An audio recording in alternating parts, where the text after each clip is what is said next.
Welcome to the Heartland Arms podcast, where we cover safety for firearms and kind of what to do, what not to do, and we're going to get right into it today. So, as you can see, it's that time of year.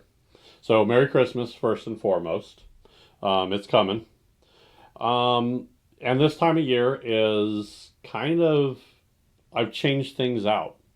So, we're going to cover winter carry. And the reason I wanted to cover winter carry is there's a lot of things that, if you're new to firearms or something like that, there's a lot of things that change once the weather changes.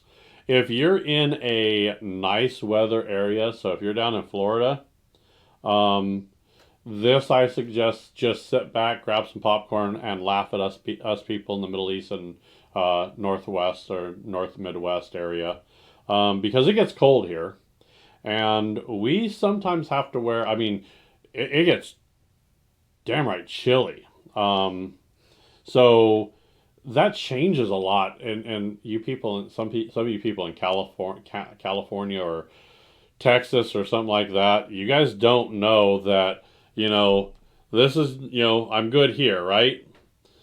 And of course, it's a pellet gun with no pellets, so we don't use when we're doing demonstrations here. I don't like to have real, like, this is just a rubber. I don't like to have real ones in here because I don't want even an accident. Okay, so I don't need that. I'm a new channel, still trying to grow. Make sure you hit like that subscribe button for me. But a lot of people don't realize that.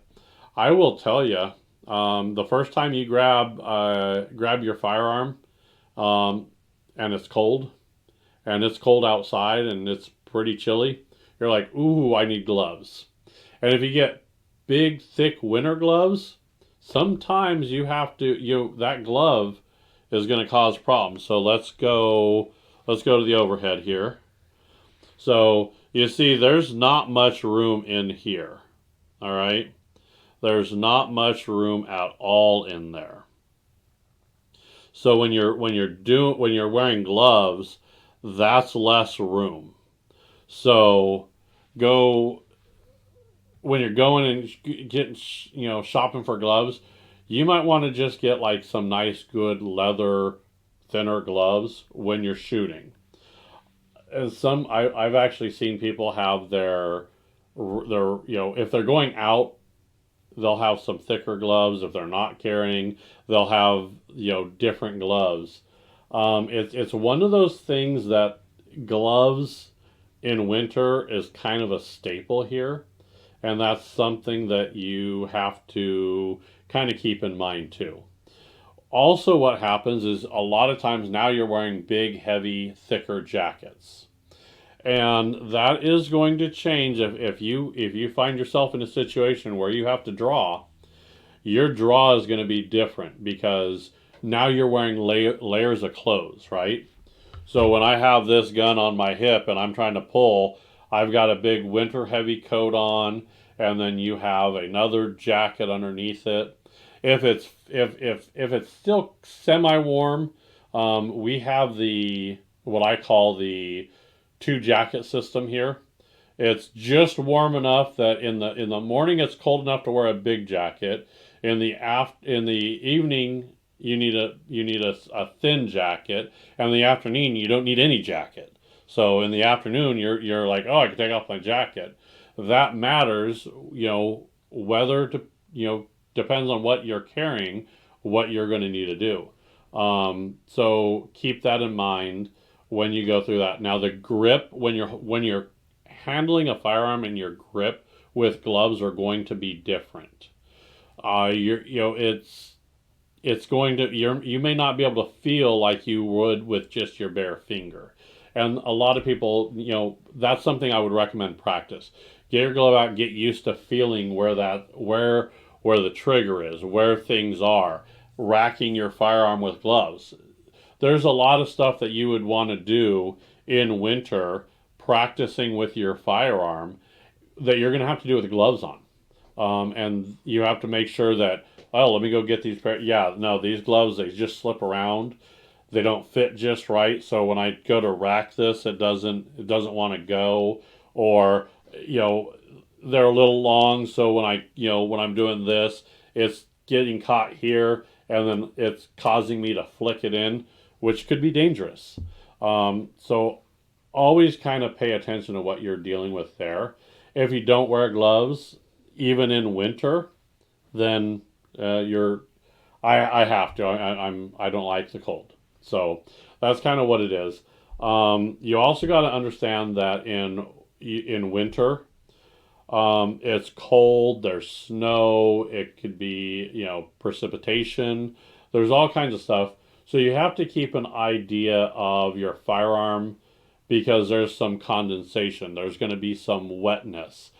Water and firearms do not go well together. So generally you want to make sure that it's that firearm is dry, wipe it off. So there's going to be a little bit more that people don't realize as far as when you carry in winter. And I'm a big fan of carrying. Sometimes in winter, because I'm wearing the big coat, I'll be honest, I'll have a shoulder holster. So a shoulder holster is right up here. Works really good. A big jacket covers it. Or that's sometimes when I have an outside the waistband holster because I know my big jacket or a trench coat or something's going to be covering it. So, but you understand that when I pull that, it's going to be a different. If I'm wearing a hoodie, then that's going to be different. It's not like you can just break it open and get to it. You have to see what you want to do and how you want to carry, depending on your jacket, your gloves, things of that nature.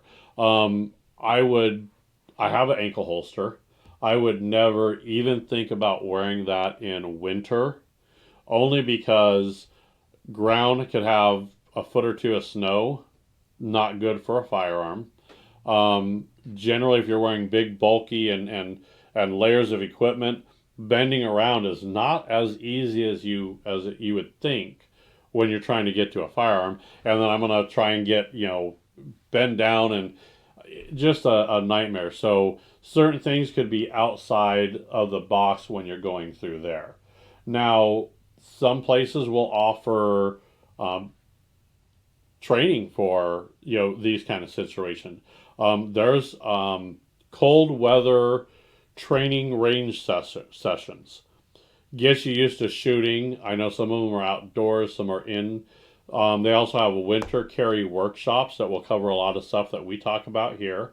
And then there's also seasonal gear that you can go through, which is really, really nice.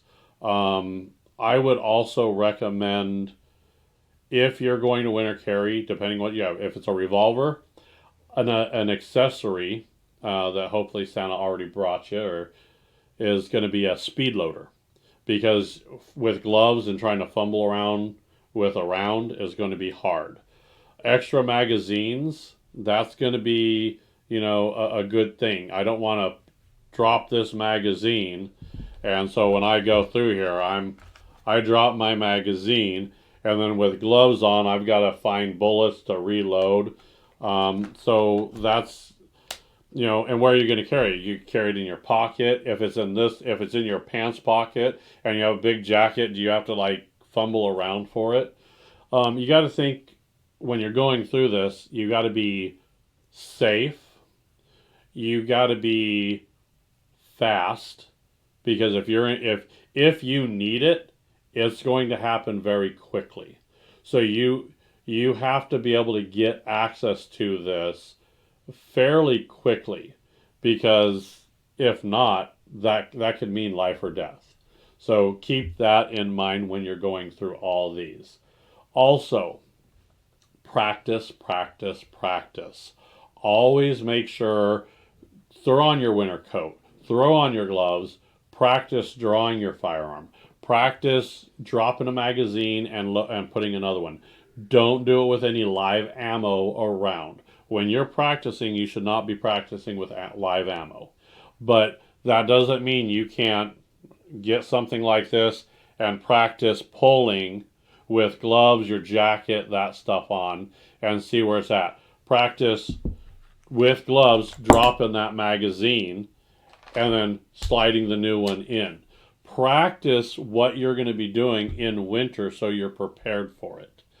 I would also recommend a lot of times if you're traveling, you're going to practice from seated position. You're going to practice, if I'm in a car and I have this big heavy jacket on, where's the best place for my firearm? Because if I have a big heavy jacket on, it's under a seat belt, and all of a sudden now I can't get to it because I have to undo my seat belt, move my jacket, figure out where it is, and you're looking down trying to figure out where it's at.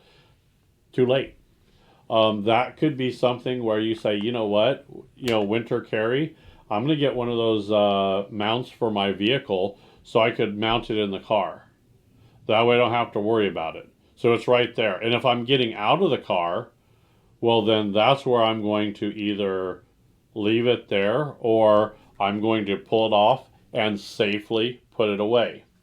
If you have practiced drawing and putting your firearm away enough times, you shouldn't have to worry too much about, you should be used to things at this point. But I will tell you, the biggest time for a accidental discharge is generally when you're trying to holster a weapon. That holstering and unholstering a weapon is generally where most accidents happen with firearms that are like an accidental shooting. This is where you want to make sure you have a holster and stuff like that. Now, I like some of the holsters that you have that are the hard plastic. I do like those now. And if I were doing that and I was going to slide it on, that would be a different. That's also why I like the shoulder holster, because when I'm shoulder holstering it, you just pull it up and it slides right in and it goes right there. There's a lot less than figuring out going down this way. That's why I like the winter holster like that. I can do that. It's all I have to do is follow my t-shirt in, grab, and I'm there. So for winter, I switch over to a shoulder holster. Now, if I'm going in and out of places and I'm going to have to take on and off my jacket, that's typically when I like to have a layer. So if I'm going in, I'd have a big jacket because it's cold. I might have a smaller little, a little jacket underneath it that is, the holster's under that. So even if I take the big jacket off, I still have the other jacket to keep it concealed. That's what I like to do. And that's my preferred method. If it's down here, I generally, once the firearm's in the holster and I leave, I really don't like that firearm to come out of that holster unless I absolutely have to use it. And I'm hoping that's not going to happen. So I'm hoping that will just live in the holster for that trip and I'll go home, and generally I pull the holster and the firearm off and I put them both in the safe. That's typically what I do. That's what I like to have done. And then when I'm holstering that firearm, I'm holstering it with the holster already on it. So I don't have a chance of an accidental pull of the trigger. I don't get that because the trigger's blocked. That block like that, it's not open. So I'm not going to put it in a holster, and remember, fingers always off the trigger. So when you're holstering a firearm, or even when you're unholstering a firearm, your finger shouldn't hit. If your finger is on the trigger before this point, you're probably not doing it right. Okay? Because you should have your target, then trigger. Target, trigger. That's the order. Find your target, find your trigger. That's the best way I could say to be safe out there. So again, this channel is really hard. We're new. We're trying to get education out to people. People who are maybe don't know, or maybe got some bad habits down the road, or new shooters. We're trying to educate. We're trying to make people safe and we're trying to do things the right way here on this channel. So make sure you like and subscribe. The algorithm doesn't like us. They'll unsubscribe you to us. They'll lower us down in the algorithm, so it's harder to find us. But when you do, make sure you like and subscribe. All podcast players, all social media. That way you can continue to get the education, learn new things, learn some good habits. Hopefully, shed some of those bad habits you get. And we always like to see the comments on these. So make sure you like, subscribe, and we'll catch you next time.